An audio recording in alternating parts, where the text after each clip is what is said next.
Wabarakatuh. Hello everybody. So in this video I'm going to talk about thesis of the thesis.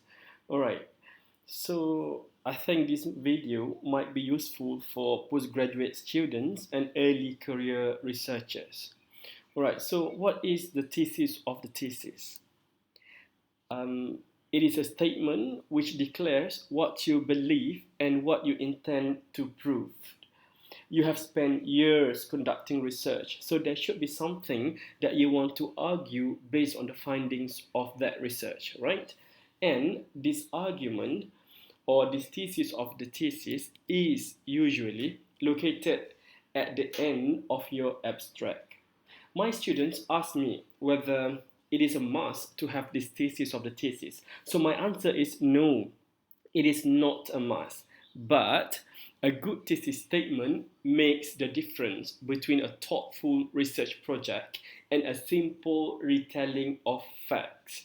It will also be helpful in your viva if the examiners ask you, what is your main argument? So you can straight away tell this thesis statement in one sentence. Right.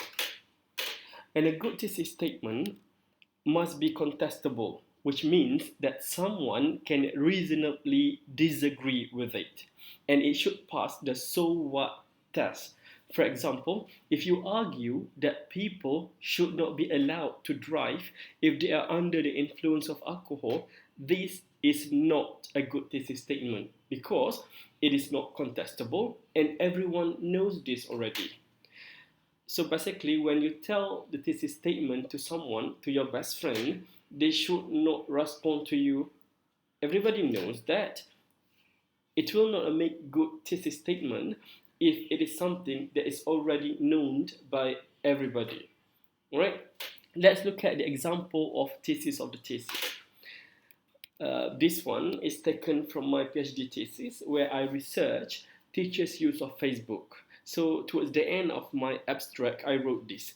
This thesis thus argues that teachers posting on social networking sites are more than just an account of mundane teaching-related experiences, but serve as a mechanism for them to construct desirable identities and obtain social support to help them reflect on their practice and cope with the emotional turmoil arising from day-to-day challenges at school.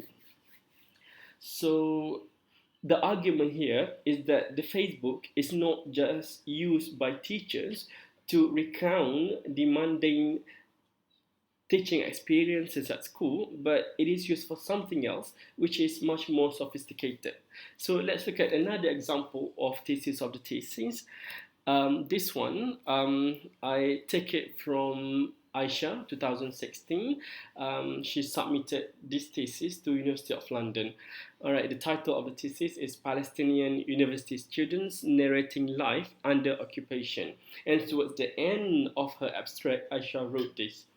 The thesis concludes that the participants' narratives of resistance were more important as a means of them getting by and continuing to remain steadfast than they were an effective means of working towards bringing an end to the occupation. So can you see Aisha's argument there? That this narrative is more important as a means of for them to get by and to continue to remain steadfast instead of bringing an end to the occupation. Right, so I hope this sharing is useful to you, and if you feel that this sharing is useful and relevant to you, please subscribe to my YouTube channel, Research Sharing by Rashid. Thank you.